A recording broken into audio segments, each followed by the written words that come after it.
You are listening to the Horse Radio Network, part of the Equine Network family. What a beautiful day for horses in the morning. You are listening to the number one horse podcast in the world. Here's your entertaining look at the horse world and the people in it.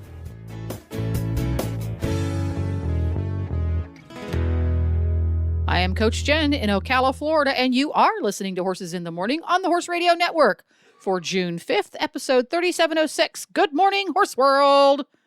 Mary is out and about gathering intel for upcoming episodes, so I have prepared a tasty mash of previously aired training tips. First off, Mary explains poisoned cues, and then to spice things up, I've included episode number 1 of Equine Clicker 101, a podcast by Shawna Karrasch that takes a deep dive into positive reinforcement training. Your favorite day of the week? You never stop learning, you never stop understanding. It's more in depth than just riding a horse.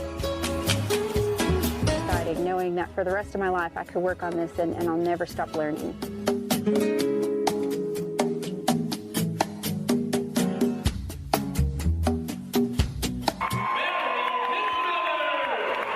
Speaking about poisoning, you said for your trainer's tip you wanted to talk about poisoned cues and how to unpoison them. And I went, what?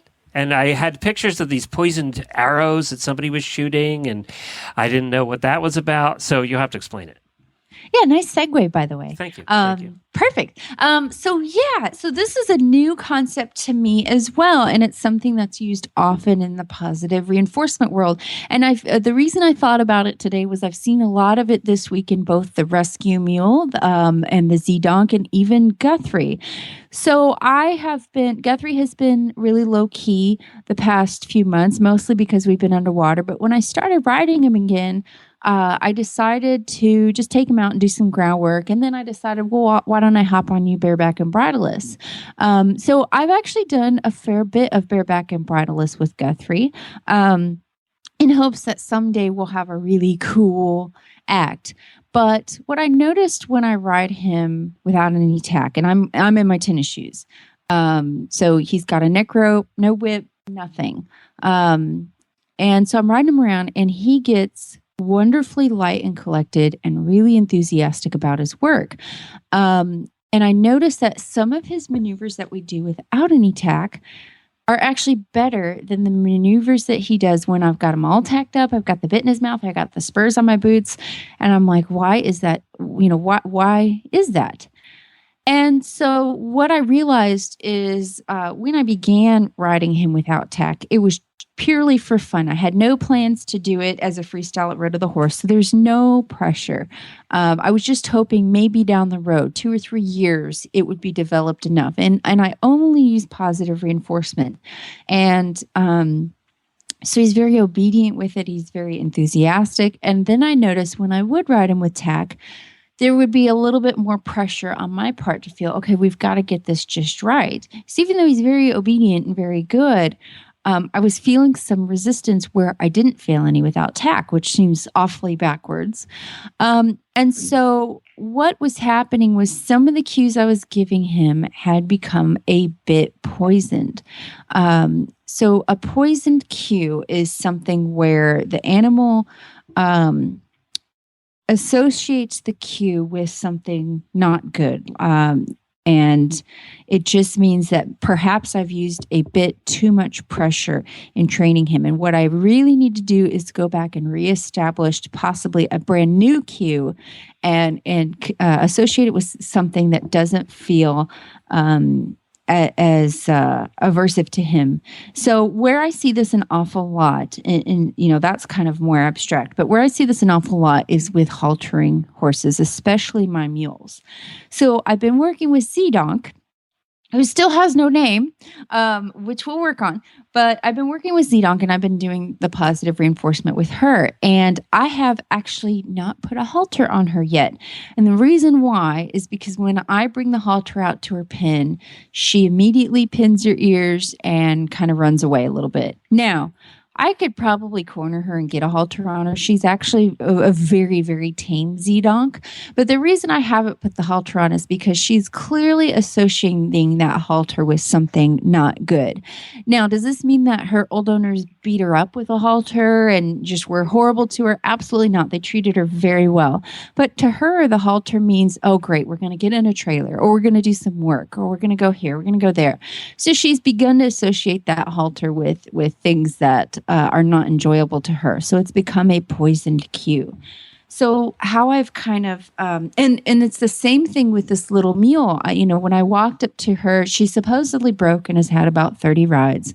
When I walked up to her last night, and try to put my hands on her, she was also very, a lot of avoidance and a lot of trying to get away from me. And I could tell that I could probably put her in a stall and get a halter on her. But what I've decided to do in both of these cases is go back and unpoison that cue. Does that make sense so far? Yes, very much so. Yep. Good. So this isn't something we typically talk about in traditional training. But again, like I've said before, with a long ear, if you get one that you cannot catch, it is a lifelong pain in the butt. So I want to avoid with both of these long ears that kind of avoidance when it comes to me approaching them. And on top of all that, I want it to be more convenient for me, but I want them to enjoy it. I want them to want to get haltered. So with the Z-donk, what I have done, I've taught her targeting. She's doing really good with the targeting. I've taught her to follow the target around.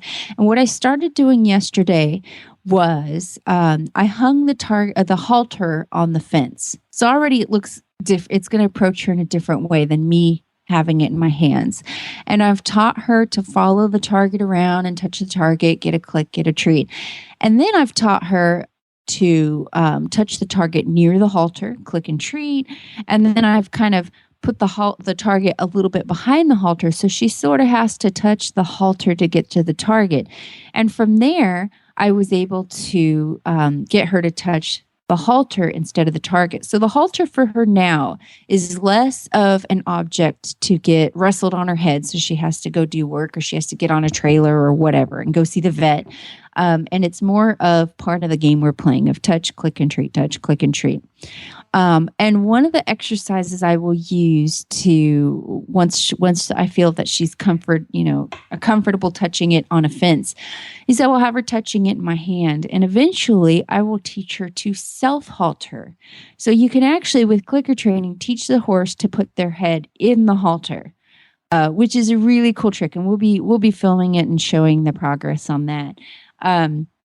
So the halter, instead of this means to an end for both me and her, instead of just getting it on her head so we could go to work, it's going to be part of this fun game we play every day. And so that's going to help sort of take away some of her anxieties and feelings about getting haltered and getting caught every day. So that's a really small example of a poison cue and how you could work to unpoison it. That's very cool. Now, did you want to mention the videos? Yeah, now it's still a work in progress. We're working on an online video series on positive reinforcement training, and I'm going to follow the horses in my own herd. So we've got the Z-donk, we've got this new little mule, we've got Guthrie, of course, and then I'll have a few more horses that all I'm going to do is I'm going to start training on them the way I train, and we'll film it and edit it so you can just follow their progress. And it should give you a lot of really nifty ideas to try with your own animals. And the fact that you can see a bunch of different horses and equines being worked, you'll see a lot of the same, but you'll see it change up for each animal. So it should help give you an idea of how they're each unique. And I think it's going to be a lot of fun. After our training tip each month is where we stop for a quick chat about our sponsors. And one of our sponsors this month is Chewy, chewy.com. You may have heard of it. It's a fantastic website where they sell all sorts of things, but they also have horse products nowadays. A lot of people might not realize that. And you can keep your horse feeling his best with the supplements and the brands that you trust, because lots of our horses eat supplements, and they can deliver it right on time with Chewy Auto Ship. And you will never run out again with the easy repeat deliveries on your schedule, and you can save big time while you're at it. You can get 40% off your first auto ship order of supplements for your horse, and use the code EQSUP as an equine supplement, EQSUP at checkout, and you can have your favorite supplements delivered right to your door. Go to chewy.com/equine, and they have a very easy to use, intuitive interface for your auto ship. Not all auto ship systems are built the same. Theirs is easy to use. Go to chewy.com/equine and use EQSUP at checkout for 40% off your first auto ship. Ding, ding, ding, ding, ding, ding, ding.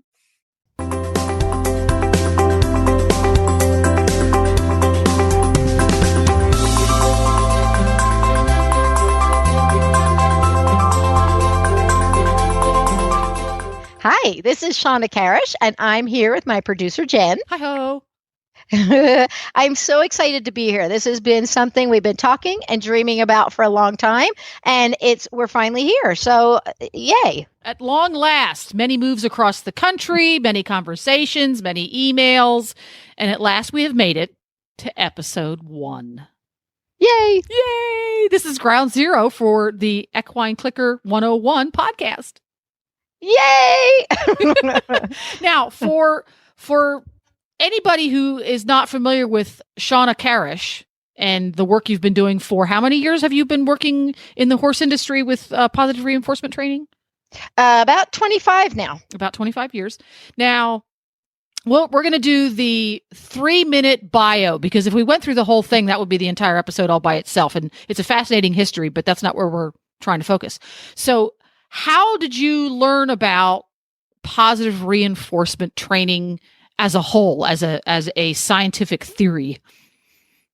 And I learned in a very different way. So I learned to train animals with marine mammals. So that is where I learned to train animals, period. And that whole introduction, that whole process was completely positive reinforcement, 100%. We had textbooks, we had to study textbooks, we were tested on the information. So I really knew the science, but that is where I just learned how to do all this. But the bottom line is it's science and technical, but it's super duper fun. Alrighty, so that's how you learned it. You learned it because you needed to train animals that weren't horses. What got you connected with the equine world? Well, that was after I'd been working with the marine mammals for about 10 years, I guess. I got an opportunity to go see a show jumping Grand Prix, and that was from Elizabeth Bush Burke of Anheuser-Busch, and we went, a bunch of us trainers just went to go see it, and a lot of people were like, well, yeah, that's fun. Okay, good night. I was like, wait, this is kind of amazing, because now I knew about positive reinforcement. So that's where I really kind of took interest in it. But then I had the opportunity to work with John and BZ Madden. So, and that was actually after a conversation with a man named Tom Dorrance. So I had some really, yeah, I know. I had some pretty heavy hitters, and BZ is an Olympic at the top. I know. So, and she's an Olympic gold medalist in show jumping, for those who don't know, because that's very discipline specific. Yeah, maybe if you're a reiner, you might not know that. There you go. Yes, exactly. But it was my conversation with Tom Dorrance that he convinced me that, yes, it's definitely, and he invited me to come to his ranch and work, but I was still with the marine mammals. I was like, I have to work, but he's very generous and he sent me a book.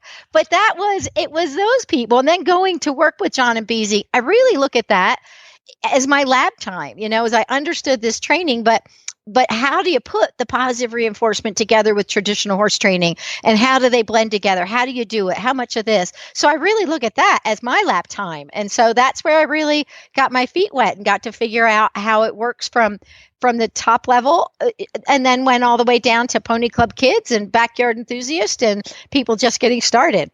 So basically what happened is you saw one Grand Prix show jumping and you were hooked.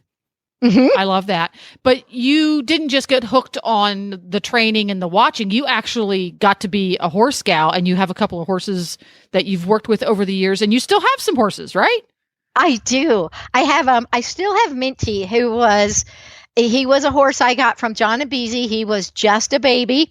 And he was one that stayed home. I worked with the Grand Prix horses and went to shows and came and went and did, but he was always home. Whenever I was home, he was there. So he is still with me to this day. My original guinea pig is still with me. They have a name for that in the medical business. Patient 1. Yes, that's what he was. So and that was, and then, yeah, go ahead. So was Minty a jumper or a hunter? Well, at that point, he was just a baby. He was to be a hunter-jumper horse, but at that point, he was just young. He was a yearling, so he didn't really know anything. And so and that's kind of what left him really, truly to my disposal, because he was too young to go with them anywhere. So he became really him and another horse, George, who I no longer have, were my two little ones that really, I learned everything. And they had very different personalities. One was very bold and confident, and Mint was kind of quiet and a quitter. He's actually the worst horse I've ever worked. And then, so I still have him to this day, but now I have a younger horse I've begun working with, and his name is Murray, and he's a 5-year-old off the track thoroughbred who is very naive. And so we're going through the early paces of everything. He hated everything. He didn't this is in February. He didn't like the wash rack. He didn't like the cross ties. He didn't like spray. He didn't like touching his face. He didn't like, he was a classic OTTB right there. Yeah. Yeah. He didn't know anything. He was suspicious about everything. So now it is really fun to be taking him. It's been a while since I've had a baby like this, and taking him through all of it. We still have a whole lot of stuff to get through, but it's really fun. And it just reminds you how effective the training is and how it can really change their emotional state. He's building a lot of trust, and now he trusts me on a lot of other things that we haven't even begun to get to yet, because he's decided everything's okay, so it's really exciting. It's so reinforcing and invigorating. Woohoo! Well, that's a little bit of Shawna's background, how you got started with the horses and all that kind of cool stuff. And now you're hanging out in New Mexico. Yes, Santa Fe. Hanging out down there where the weather is beautiful and the skies are big. And with Equine Clicker 101, this show is really, really going to be unique. Tell us kind of how it works. What's going to happen for each episode? Because this is episode 1, ground zero. We have to do a little bit of introduction. How's the course going to work? Well, the first few episodes are going to be a little bit like your prerequisite courses, where it is building the foundation that gives us the communication for all the other stuff. So in the beginning, we're going to really work on on every episode, we're going to work on some principles, because keep in mind, all of this that we're doing, it's positive reinforcement, science-based training. It has its basics in science. That's what it is. So none of this is made up. This has all been determined by watching how our animals learn. It's applied learning theory. That sounds all technical and drab. Oh, I like it. It sounds fancy. Applied learning theory. So with the applied learning theory, but it really follows common sense too. So a lot of times we're going to talk about, there's going to be nuggets in every single show, whether you think this is something that is directly, let's say we're working on getting your horse to hold still at the mounting block, or going forward under saddle, or whatever it is. And you may think, but that's not my issue. But in every show, we're going to have nuggets of behavior principles that are going to help you just to be a better partner for your horse. So we'll always have our class time, and those will be kind of included in that part. Mm-hmm. And then we're going to go on to our lab time.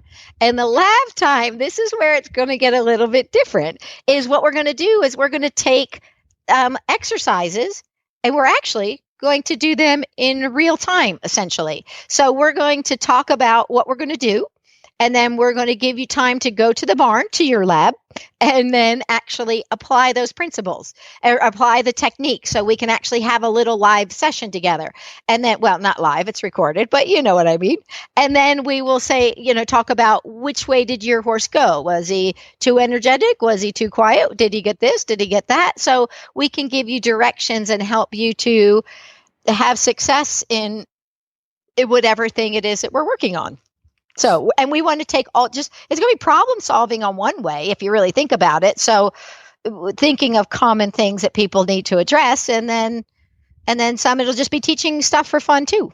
Oh, there we go. So it's literally paint by numbers with clickers, kind of. So Yes, exactly.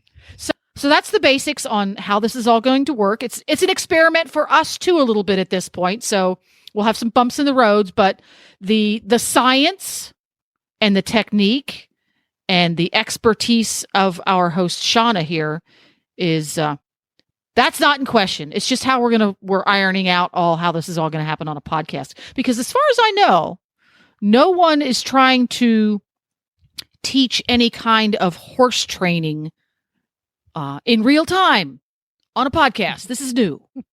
It is. And it's taking the art. I mean, because the lab time is our art part, but it's science and art and putting them together. That's right. The class time, that is the science part, which is that, and that's coming up next. And then the lab part is the art. And coming up next, the science part is going to happen right after we hear from whom, Shawna? Jeffers, our illustrious title sponsor. Located in Dothan, Alabama, Jeffers was founded in 1975 by Dr. Keith Jeffers in order to provide local livestock owners with a reliable and more cost-efficient source for their supplies. Fast forward 40-plus years, and today, Jeffers has become a trusted source for equine, pet, and livestock supplies all across the United States. But they've not lost sight of the personal service that got them started all those years ago.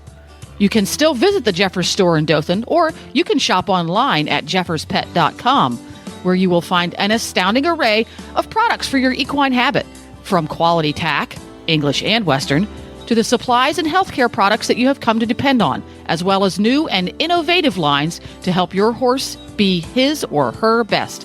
Visit them today at jefferspet.com.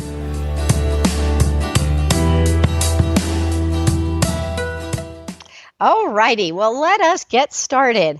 So in the very beginning of this type of training, it is a systematic kind of plan that you need to go through. I mean, how many of us have heard, don't hand feed your horse?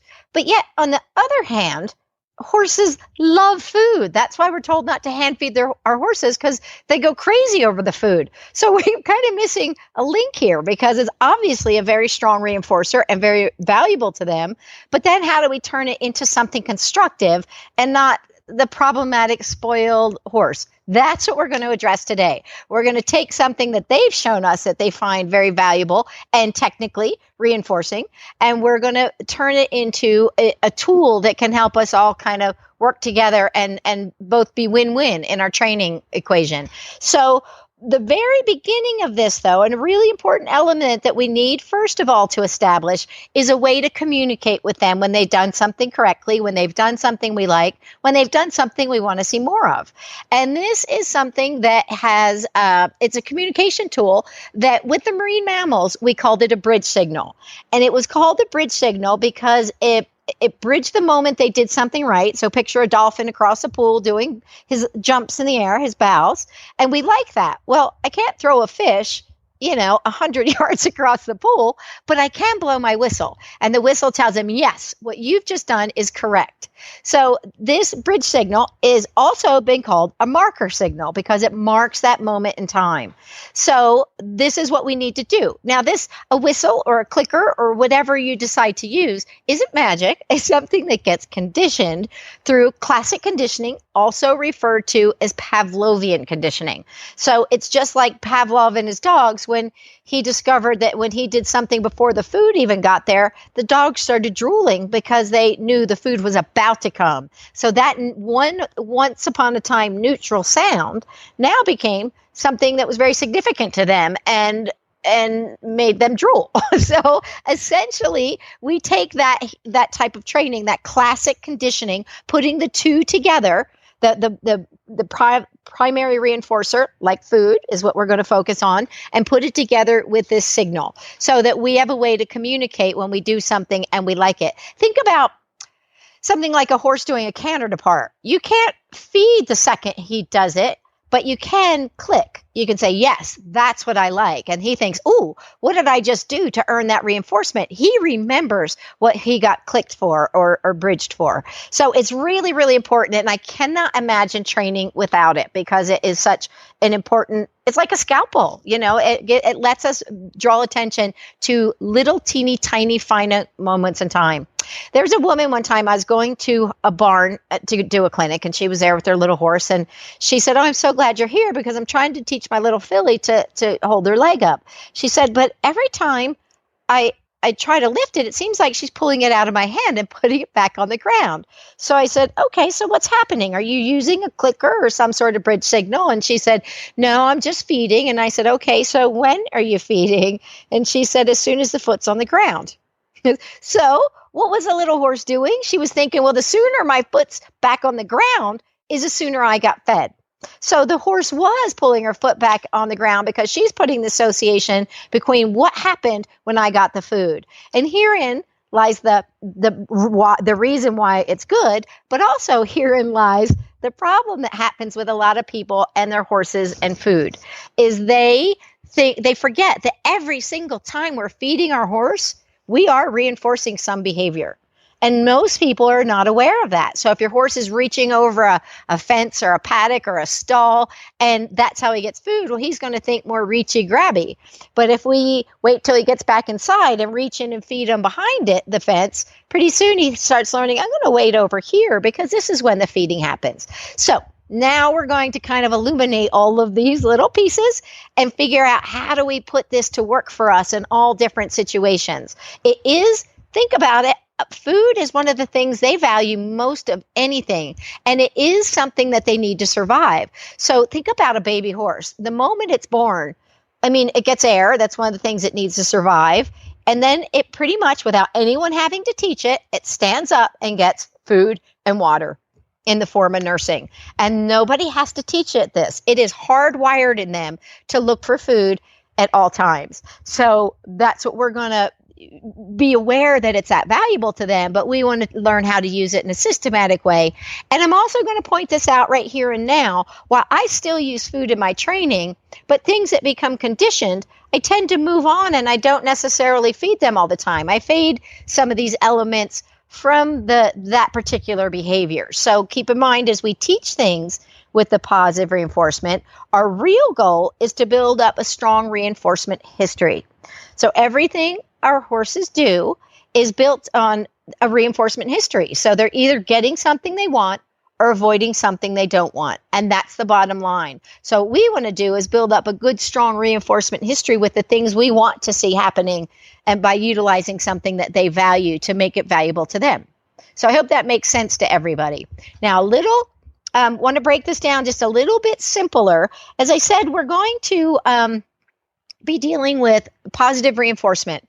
Now, the traditional training also falls under science, and that is actually called negative reinforcement.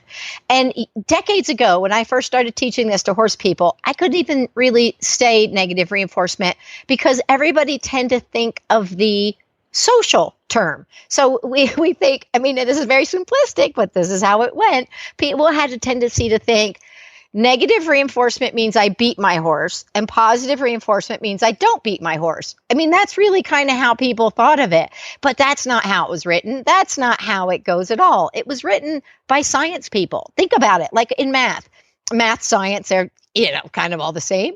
But you think about it in math, when we had a negative number, it wasn't a bad number. It was just a number that was subtracted from the equation. On the other hand, a positive number wasn't the good number. It was one that was added to the equation. So it's a plus and minus versus a good and bad. And so the same is true as we use positive and negative reinforcement.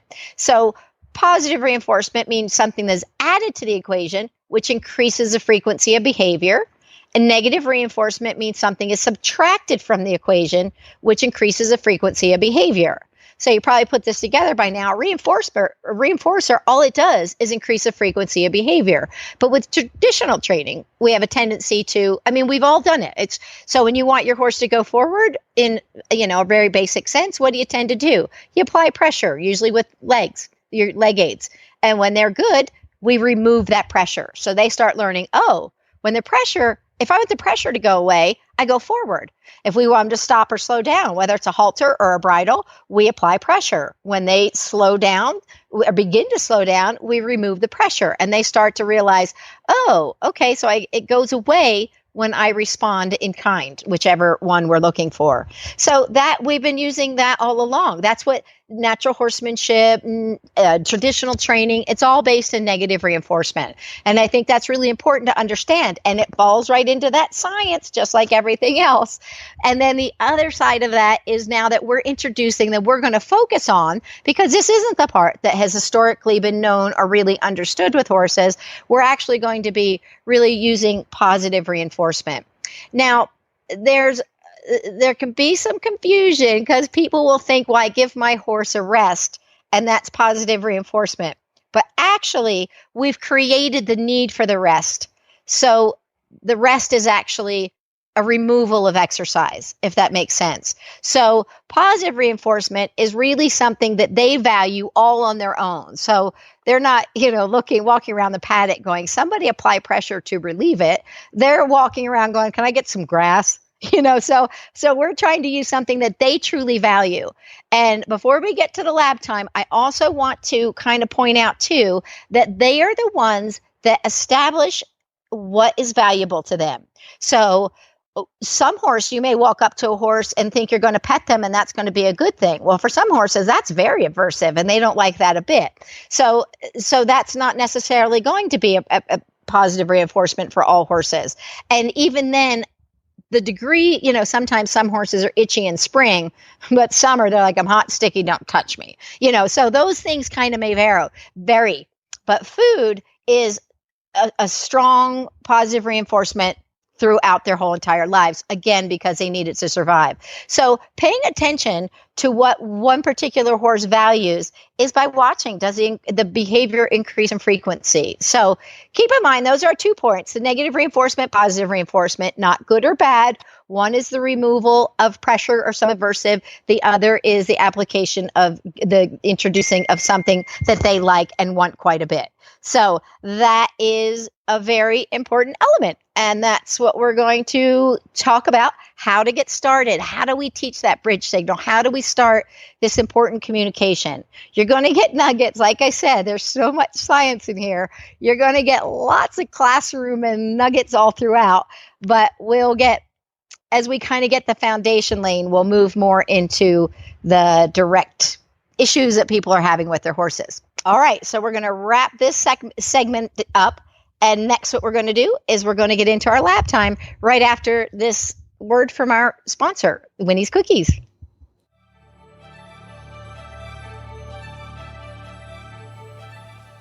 Winnie's Cookies are a great tasting treat that's actually good for your horse.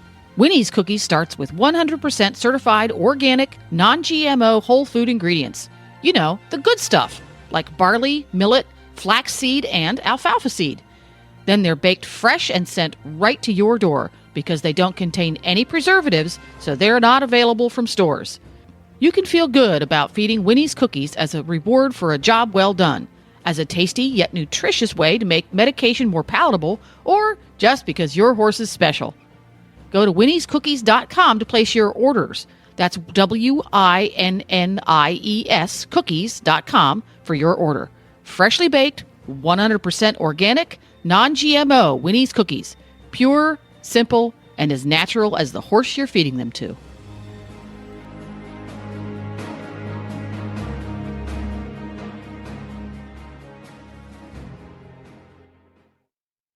All righty, next we are going to talk about and get started in teaching our horses a bridge signal.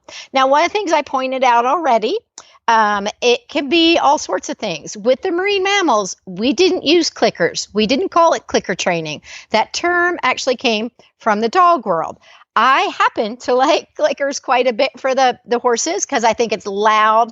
It can be heard over a canter, over a gallop, over a jump across the field. So I do quite like the clicker. So I'm going to refer to the bridge signal being I'm going to refer to it being the clicker. is going to be my bridge signal. So that's what I'm going to keep talking about is the clicker this, the clicker that. But if you decide you want to use something else, you want to use a whistle or something else, you can. And one other thing I'm going to kind of remind you of, I also do use a verbal bridge signal, but I don't use it right off the bat for the horses because what I find is they're kind of desensitized to our voices, especially my horses. I've got the gift of gab and they just wick, wick, wick, wick. So I like to use something that's very distinct, very different, has one meaning and one meaning only. So I'm going to talk about it as the clicker. I will interject click and bridge being the same thing. So that's just a little, get your clicker, go get a clicker. You can buy them at pet stores. You can get them from my website. You can get them. You probably have some laying around the house somewhere. But anyway, so we're going to start with the clicker as our bridge signal. And what I want you to do now is head out to your lab, which is your barn. So I want you to go to your horse if you're not already there. And what we're going to do is we're going to get started. So one of the first things, as you can imagine, when you go in with your horse, you can use like a bum bag, a waist pack, if you like. I actually have a side bucket. I like it because it's easy to get in and out of. You can use pockets. You can use, other things. Make sure it's something you can easily get in and out of. And I'm going to tell you, I am a heavy-handed feeder. So I recommend you get a lot of something that you can feed. If you have a metabolic horse, a horse who, can't just have, you can get hay pellets, you can get low starch, low carb, other things to use. I do recommend you have some special ones in there as well, like Winnie's cookies are great because now you have a special one to mix it up with something really good. It's variety and it's great for them. So get some food, get something to put food in, and get your clicker. And get out to that barn or out to that field or wherever your horse is. Another thing I'm going to remind you, teaching this is going to be way easier by yourself. I mean, you can have friends, but I mean, not two horses because they will get socially invested in this. And pretty soon they're paying attention and resource guarding and vying for the attention. So single your horse out if you can and do it someplace where he can be relaxed and focused. Okay, so as you go in with food, what do you imagine is going to happen? I'm going to say 99 out of 100 horses, okay, maybe 95 out of 100 horses are going to come up and think, well, I want that food. I want that food. I want that food. So one of the first things we have to do is teach them, well, if I just feed you food like this, you're going to think mugging and pushing gets more food. So what we want to do is look for them to turn their head away or keep their head to themselves. Okay, so the priority now is going to be to teach our horses manners. I know that we said we're going to be doing this classic conditioning, this Pavlovian conditioning, where we're trying to give value to the clicker because it's not magic. It's not like it is some special thing. We condition it and give it that value, but we have to do it by click, feed, click, feed, click, feed, click, feed. So it's just a repetitious process that I'm going to want you to repeat beyond just this lesson.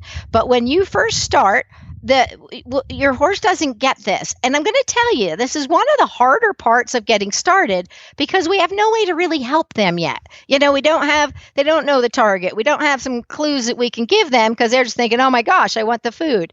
If you have a really pushy horse, one that you're going to be a little worried about, you can start this on the outside of a stall door or the other side of a fence. So if they get too pushy, you can slightly, without much ado, rock out of the way so they can't reach you until they finally go, oh, I give up, and they turn their head away. I click and I reach way over and I feed them under their chin on the other side of me. So I'm standing on one side. My hand reaches so it's on the other side of their head so that they go, oh, and then they see the food and they go eat over there. If I feed or you feed close to the food source, close to your body, you can be reinforcing them for that. So I try to exaggerate that, particularly in the beginning, where they're like, whoa, and it's way over here. So you're going to look for that moment that they give up and finally go, oh, I don't know how to get this. And so if you need to be in this protected contact or on the other side of a fence or other side of the door to be comfortable, that's absolutely fine. That doesn't matter because it's a way that you can help set them up for success.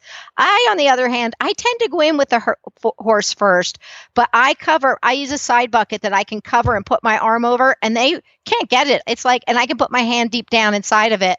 And it's like Fort Knox. So at some point they're like, ugh. It's ridiculous. I can't get it. And they give up and they look away. And it's that moment I click and I feed and I click and I feed and I click and I feed. Now, another thing I want you to keep an eye on is sometimes for some horses, they're very, very persistent. And the very beginning of this can be as simple as sometimes I see their eyes look away before their head even does. Like I can tell they're all focused on me. And finally, I see the eyes look away and the head starts to go. And I click and I feed over there. And then so it can be that small, but mostly they kind of at some point and they give up and they look away. So that's what you want to do is catch those moments and feed them at that decision. Because remember, whenever you feed them, you are reinforcing something. And when you reinforce something, you're increasing the likelihood of seeing that behavior repeated. So what behavior do we want repeated? We want that head way over there, not over here. So we want to kind of exaggerate it. So we make it so painfully clear that, wait, you mean I put my head over here and I get fed? Keep in mind, they're still begging. They're just doing it in a new way. They're still trying to figure out how do I get what I want, but they're learning to do something that works for both of us. And so it's a skill that begins and is really, really important. So these manners, as much as we're trying to condition the clicker and give it value, I also at the same time really want to get these manners solidified. And mostly in the first minute or so, you'll have them starting to do this much more and much more and much more and much more. But when you come back in, they're going to forget. You're going to have to remind them again until they get it better and better and better. So don't be discouraged if they're doing the incorrect thing. All it tells you is this is more reinforcing than this new thing that we're trying to teach. So we're going to be rebalancing scales, as it were. There's a lot of reinforcement on the side that says muggy pushy, and there's not a lot on the side that says keep your head away. So that's what what most horses will do. The other horses, some horses they will not really want to take the food. They wouldn't dare be so bold. And I'm going to say there's also shut down horses that will actually not act on it at all. And with those horses, I'm like, please mug me. That would be improvement because it would show me that those horses are taking a step towards me or feeling bold enough to show me how they feel. So you may have a really kind of standoffish, reticent horse. And if that's the case, I go up to them and I will feed them. Then I take a step away and look for them to follow me a little bit till they feel bold enough to kind of follow and stick with me. And then we go back to ironing that out a little bit. Alrighty, so what I want you guys to do is turn off your podcast now and get your horse and get him in a safe place, whether that's in a stall or in a small paddock by himself or in a round pen, if your horse is comfortable in round pens. And whether you want to be on the other side of the fence or in with him, that you can try it out and see for yourself. But that's what I want you to do is get to that safe place and then turn your podcast back on.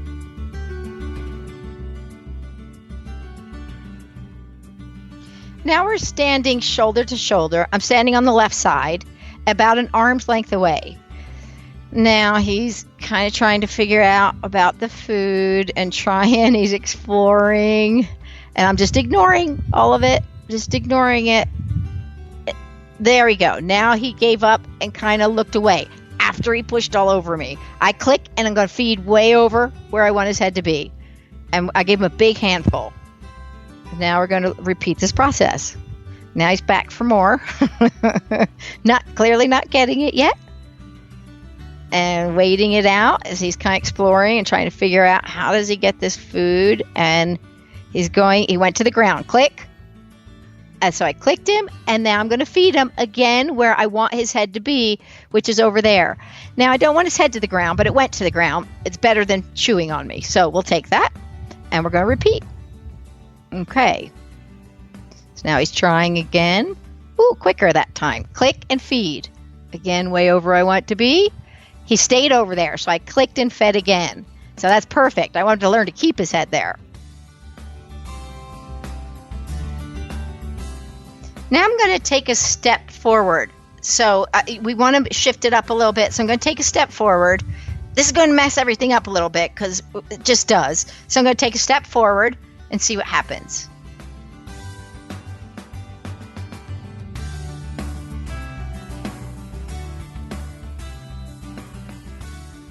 Again, trying to keep him, he's adjusting a little bit and walking ahead of me. So I'm going to shift with him a little bit to try to keep him. So we kind of try to stay shoulder to shoulder.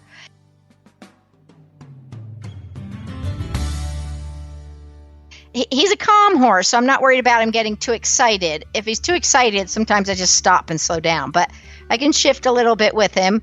He's still trying all his different things. There we go. And now he got it right. So I clicked and fed so he could get that sorted out again. And I might take 2 steps towards him this time.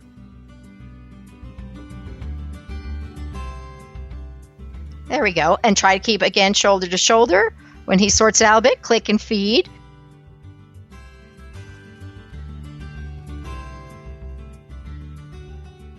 And as we take our steps, he's trying to adjust for me and sorting it out, back to sniffing and trying and just waiting him out again and remind him it's the same exercise we did. So it's the same process.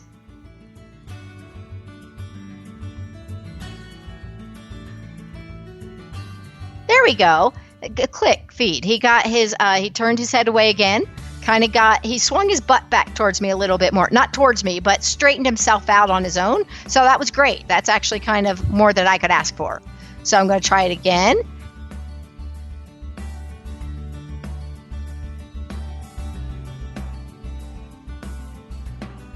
And again, going to repeat here in the same position for a few times.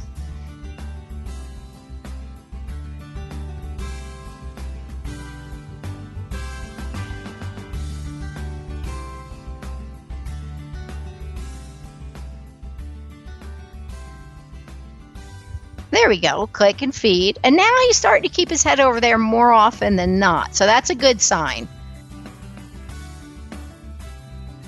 And good. Now he just kept his head over there the whole time. So I clicked and fed twice in a row because I'd rather him stay there than come back to me.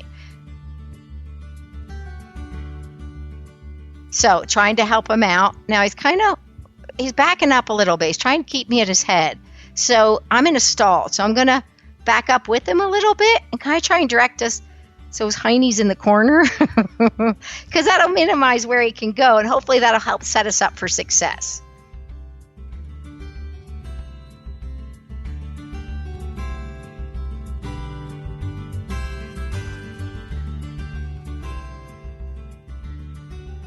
There we go.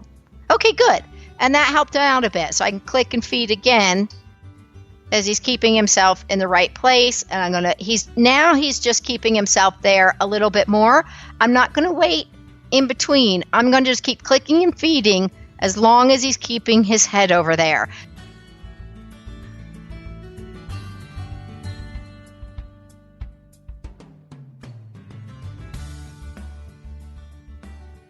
And I'll click and feed and click and feed.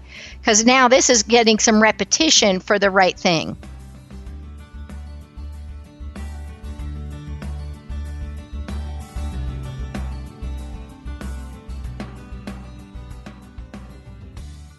And you know what? After, I probably fed a half bucket of food, kind of a lot of food before I leave. I think this is a good place to end for him. We want it really short and sweet and powerful. And so what I'm going to do, I'm going to pour some food in. He has a grain bucket in here. So I'm going to pour a little bit of food in there for him. So I can leave him with that as I step away. And that's going to be it for our first session. I want you to go ahead and turn off your podcast. Get your horse back to a place where he can wait, whether you want to put him home or he's okay where he is for a while, but a place where you can leave him and be comfortable. So we'll turn it off and we'll meet back here in a moment when you're ready. Turn it back on.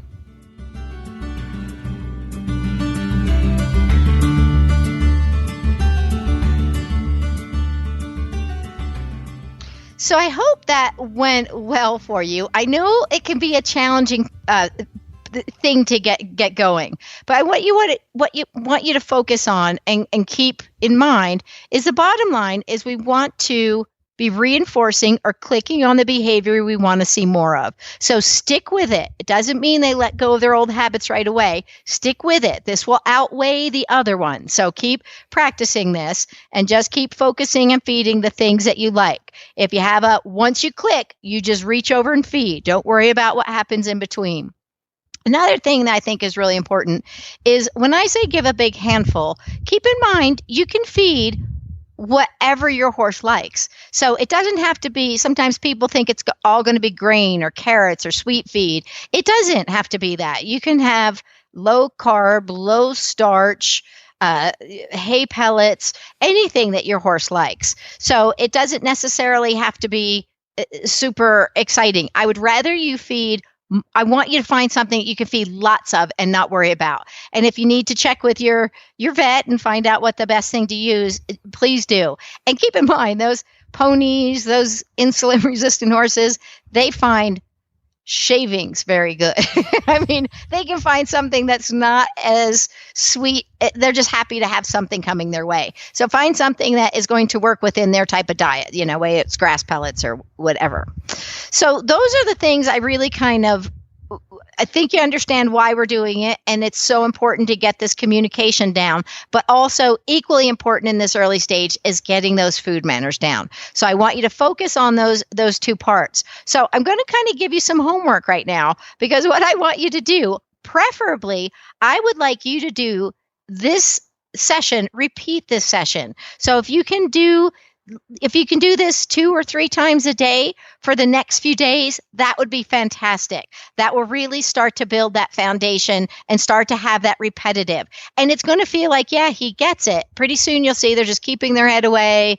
And and then when they hear the click, they look in your direction. But I want you to repeat it anyway, because this isn't about getting it. It's about the repetition, which really, one, builds the new habit around food, but also starts that classic conditioning with the clicker. So this is a wash, rinse, and repeat kind of thing I want you to do for until next time. So that's what we want you to do, is keep practicing and keep sticking at it. Try it in different scenarios. You can try it in different places and different times a day. So have fun with it. Remember, the training should be fun first and foremost for both you and your horse. So have fun with it. If you keep them short and sweet. And if you need to, get out of there and come back in a little bit. If it gets a little bit messy feeling, you can go to the protected contact if you need to. But again, keep it really short and sweet and don't belabor the point. Just do it. Just put time in between. Anyway, so next week, so that's your homework. Next week, what we're going to do is we're going to actually start working on Liberty, and we're going to talk about that as well as working on impulse control. Ironically, these two things actually go together. We want to start giving more freedom, but also teaching them how to make good choices and build a reinforcement history with some impulse control. So we'll talk more about that next week. Cool. All right. Look at that. First time. Yay! Well, this podcast is episode number 1, as you know. And because it's number 1, it's not going to be everywhere in the podcast universe just yet. That takes a little while for it to populate through there. And this podcast will be available on all of your favorite players very soon. And it has been submitted to iTunes and Google Podcasts and all the other players. And also in a week or two, it will be also available on the Horse Radio Network app, which is a really easy way to listen to all of the shows on the Horse Radio Network. You can download it for your iPhone or your Android. Just go to your app store and search Horse Radio Network. It's free and easy to use. And remind everybody where they can easily get a clicker. Well, you can go to my website, which is shawnakarrasch.com is an easy way. That would be the best and easiest way to get a clicker. You can also find them at pet stores, so they're around. Years ago, they didn't used to be. You only could get them through me, basically. But now they are around. But you can definitely go to my website and find things there always. Sentinel is the horse feed trusted by champion equestrians, veterinarians, and world-class breeders. They count on its expertly crafted extruded formulations to meet the specific nutritional needs of their horses, and you can too. Just visit feedsentinel.com/findmyfeed and answer a few questions about your horse, and you'll be guided to the feed that best fits their needs. With Sentinel's full line of 100% extruded feed, you'll find the perfect fit for your horse, no matter their age or activity level. Get started today at feedsentinel.com/findmyfeed. And you can find all of the shows at horseradionetwork.com. We have lots and lots, including Equine Clicker 101. You can also find all of the Horse Radio Network shows on iTunes or your favorite podcatcher.